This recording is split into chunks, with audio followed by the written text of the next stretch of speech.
What if I told you Jesus came to abolish religion? What if I told you voting Republican really wasn't his mission? What if I told you Republican doesn't automatically mean Christian, and just because you call some people blind doesn't automatically give you vision? I mean, if religion is so great, why has it started so many wars? Why does it build huge churches but fails to feed the poor? Tell single moms God doesn't love them if they've ever had a divorce, but in the Old Testament, God actually calls religious people whores.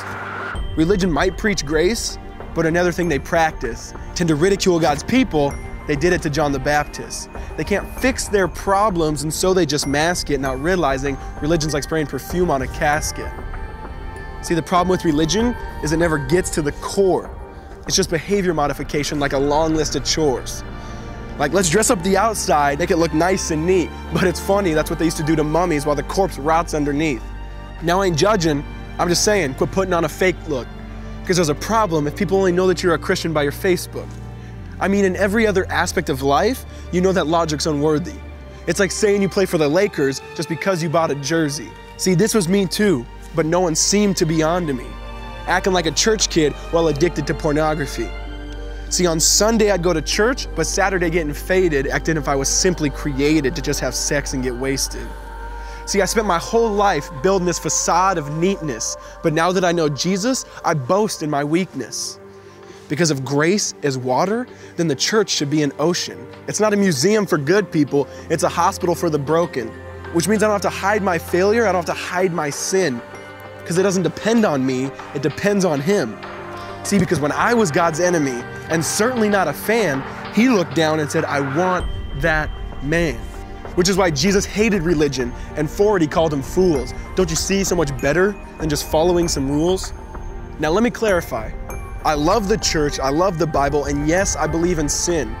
But if Jesus came to your church, would they actually let Him in? See, remember He was called a glutton and a drunkard by religious men. But the Son of God never supports self-righteousness, not now, not then. Now back to the point, one thing is vital to mention. How Jesus and religion are on opposite spectrums. See, one's the work of God, but one's a man-made invention. See, one is the cure, but the other's the infection.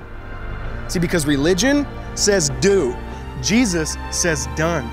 Religion says slave, Jesus says son. Religion puts you in bondage, while Jesus sets you free. Religion makes you blind, but Jesus makes you see. And that's why religion and Jesus are two different clans. Religion is man searching for God, Christianity is God searching for man. Which is why salvation is freely mine, and forgiveness is my own. Not based on my merits, but Jesus' obedience alone. Because He took the crown of thorns and the blood dripped down His face. He took what we all deserved. I guess that's why you call it grace. And while being murdered, He yelled, Father, forgive them. They know not what they do. Because when He was dangling on that cross, He was thinking of you. And He absorbed all your sin and He buried it in the tomb, which is why I'm kneeling at the cross saying, come on, there's room. So for religion, no, I hate it. In fact, I literally resent it. Because when Jesus said, it is finished, I believe He meant it.